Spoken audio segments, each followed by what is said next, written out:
Hi viewers, எல்லோருக்கும் வணக்கம். இன்னைக்கு கண்மணி அன்புடன் நாடகத்தில் அன்போட அம்மா சிவகாமிக்கு அன்பு எங்கே இருக்கிறாருன்ற விஷயம் தெரிஞ்சிருச்சு. இவ்வளவு நாள் அவர் எங்கே இருக்கிறாரு, வீட்டை விட்டு கோச்சிக்கிட்டு போனாரு, அவர் சாப்பிட்டாரா தூங்கினாரான்ற கவலை பெருசாக இருந்ததுங்க. இப்போ அவங்க ரொம்ப சந்தோஷமாக இருக்காங்க. அவங்க பையன் எங்கே இருக்கிறாருன்னு தெரிஞ்சதுமே என்ன சொல்கிறாங்கன்னா, கார்த்தி நான் ரொம்ப சந்தோஷமாக இருக்கேன்ப்பா. அன்பும் கண்மணியும் பக்கத்து வீட்டில் ஒரே இடத்துல இருக்கிறாங்கன்னு தெரிஞ்சதும் இதை நீ என்ன நினைக்கிற அப்படின்னு கேட்குறாங்க கார்த்திகிட்ட. கார்த்தி வந்து சொல்கிறாரு, என்ன நினைக்கிறது பெரியம்மா அப்படின்னு கேட்குறாரு. அதாவது அவங்க ரெண்டு பேரும் வாழ்க்கையில் சீக்கிரமாக ஒன்று சேர்ந்துருவாங்கன்னு நினைக்கிறேன். இப்போ அன்பை பற்றி எனக்கு கவலையே இல்லை அப்படின்னு சொல்கிறாங்க. அவங்க அதை சொல்லும்போது வெண்ணிலா வீட்டுக்குள்ளே வராங்கங்க. வெண்ணிலா வந்ததும் என்ன அன்பை பற்றி இனிமேல் கவலையே இல்லைன்றாங்களே, அப்போனா அன்பு எங்கே இருக்கிறாருன்னு இவங்களுக்கு தெரிஞ்சிருச்சா, அதை எப்படி நம்ம கண்டுபிடிக்கிறது அப்படின்னு சொல்லிட்டு யோசிக்கிறாங்க. அதுக்கப்புறமா ஒரு ஹோட்டலில் ரெண்டு பேரும் ரெஸ்டாரண்ட்டில் வேலை பார்க்குறாங்க. அன்பும் கண்மணியும் ரெண்டு பேரும் வேலை முடித்து வெளியில் வராங்க. வெளியில் வரும்போது அன்பு என்ன பண்ணுறாருனா பைக்குக்காக வெயிட் பண்ணுறாரு. அவர் ஓலா ஆட்டோ இது மாதிரி கிடைக்கும்னு. அப்போ கண்மணி வராங்க. ஓஹோ, கார்லேயே வருவார் போவார் பார்த்தியா நிலமை அப்படின்னு சொல்லிட்டு பாட்டு பாடிக்கினே அவரை கிராஸ் பண்ணிக்கின்னு ஒரு டிவிஎஸ் 50 ஓட்டிக்கிட்டு வராங்க. கண்மணி வீட்டுக்கு வந்ததும் அவங்க அம்மா கிட்ட சொல்கிறாங்க, அம்மா பூமி ஒரு உருண்டை தான், ஆனால் வாழ்க்கை வட்டம் மாதிரி. எப்படி பூமி வந்து மேலேயும் கீழையும் சுற்றுதோ அது மாதிரி சில பேருடைய வாழ்க்கையை புரட்டி போட்டுதுமான்றாங்க. ஏய் என்னடி உளற, நீ சொல்கிறது எனக்கு புரியல, ஒழுங்காக சொல்லுடின்றாங்க அவங்க அம்மா. அம்மா, இந்த அன்பு வந்து எவ்வளோ திமிராக இருப்பார், ஆணவம்மா.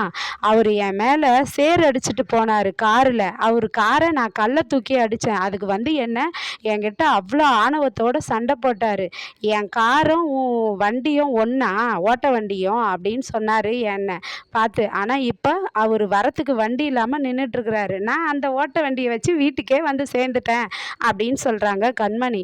அதுக்கு வந்து திட்டுறாங்க, ஏன்டி மாப்பிள்ளை இப்படி பண்ணுற, நீ கூட்டிகிட்டு வந்திருக்கலாம்ல அவரை உன் கூடவே வண்டியில் அப்படின்றாங்க. என்னதுமா, நான் ஏன் அவரை கூப்பிட்டு வரணும், என்னை வந்து எப்படி அவர் கழுத்தை பிடிச்சி வெளியே துரத்துனாரு அந்த வீட்டை விட்டு, இப்போ அதுக்கு அவர் கஷ்டப்படுறாரு, அவர் ஏன் என்ன அவரை போய் நான் ஏம்மா கூப்பிட்டு வரணும் அப்படின்னு சொல்கிறாங்க. அதுக்கப்புறம் பேசிக்கிட்டே இருக்கும்போது என்ன பண்ணுறாங்கன்னா, அன்பு ஒரு பொண்ணு கூட வந்து இறங்குறாருங்க. அந்த பொண்ணு அபர்ணா. அவங்க வந்து அன்பு கூட ரெஸ்டாரண்ட்டில் வேலை பார்க்குறாங்க. தேங்க்ஸ் அபர்ணா, என்னை வீட்டுக்கு கூப்பிட்டு வந்து விட்டதுக்குன்னு சொல்கிறாரு. அப்போ அந்த பொண்ணு சொல்கிறாங்க, என்ன அன்பு இதுக்கு போய் தேங்க்ஸ் கேட்குறீங்க, நான் இன்னைக்கு உங்களை பிக்கப் பண்ணி வீட்டுக்கு கொண்டு வந்து ட்ராப் பண்ணோன்னு இருக்குது, அதில் என்ன இருக்குது, நான் போயிட்டு வரேன் அப்படின்ட்டு போகிறாங்க. அவங்க சொன்னதையே பார்த்ததும் கண்மணிக்கு செம கோபம், கடுப்பாகி உள்ளே போகிறாங்க மூஞ்சி திருப்பிக்கிட்டு. இதை வந்து அவங்க அம்மா, கண்மணியோட அம்மா கவலையாக நினைக்கிறாங்க. என்ன இது, நம்ம பொண்ணும் மாப்பிள்ளையும் பிரிஞ்சிருக்கும் போது இந்த பொண்ணு ஒருத்தி நடுவில் வராளே, இதை என்ன பண்ணுறது, எப்படியாவது இந்த பொண்ணை வந்து மாப்பிள்ளை கூட என்ட்ராகாதபடி கட் பண்ணணும் அப்படின்னு சொல்லி பேசிக்கிறாங்க. அப்புறம் வந்து அதுக்கப்புறம் என்ன நடக்குதுன்னா, அன்பு கூட ரெஸ்டாரண்ட்டில் வேலை பார்க்குறவங்க எல்லாம் கும்பலாக தண்ணி அடிச்சுக்கிட்டு பேசுகிறாங்க. என்ன பேசுகிறாங்கன்னா, இந்த அன்பும் இந்த கண்மணியும் ரெஸ்டாரண்ட்டுக்கு வந்ததுனால தான்டா நம்ம ஓனர் ஜீவா வந்து நம்மளை நம்பலை, நம்ம எவ்வளோ சீனியரு பாரு, எல்லா பொறுப்பும் அவங்கிட்டேயும் கொடுத்துட்டு நம்மளை நம்பாமல் ஹோட்டல் பொறுப்பை அவளுங்கிட்ட விட்டு போயிருக்கிறாரு பாரு இந்த ஜீவா.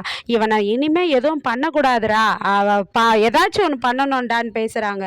அதுக்கு உடனே அந்த அசோசியன் தலைவரும் என்ன சொல்கிறாருன்னா, அப்படி தான் எங்கள் அசோசியனில் பாலும் பேப்பரும் கொடுத்தோம், அவன் வாங்க மாட்டேன்ட்டான், அவனை எப்படியாவது இந்த இடத்த விட்டு ஓடுற மாதிரி நம்ம பண்ணோம், அவனை இனி நைட்டு நிம்மதியாகவே தூங்க விடக்கூடாதுன்னு அன்பு வீட்டோட காலிங் பெல்லை போயிட்டு தட்டி காலிங் பெல்லை அழுத்திட்டு வந்துடுறாங்க.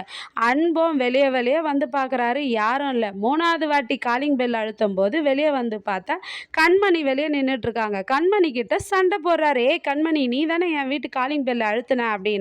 என்ன நினச்சிட்ருக்கீங்க, நானே ஃபோனுக்கு சிக்னல் கிடைக்கலன்னு வெளியே வந்து நின்று நான் சிக்னல் கிடைக்குமான்னு பார்த்தா நான் உங்கள் வீட்டு பெல் அடித்தேனா அப்படின்னு சொல்லிட்டு திட்டிட்டு கண்மணி உள்ளே போயிடுறாங்க. அப்புறமா அன்பு திருப்பி வெறி கொண்டு அடுத்த முறை பெல் அடிக்கும்போது கட்டை எடுத்துக்கின்னு வராருங்க. யாரை போய் நாளைக்கு அடிக்க போகிறாருன்னு பொறுத்திருந்து பார்ப்போம். நன்றி, பாய்.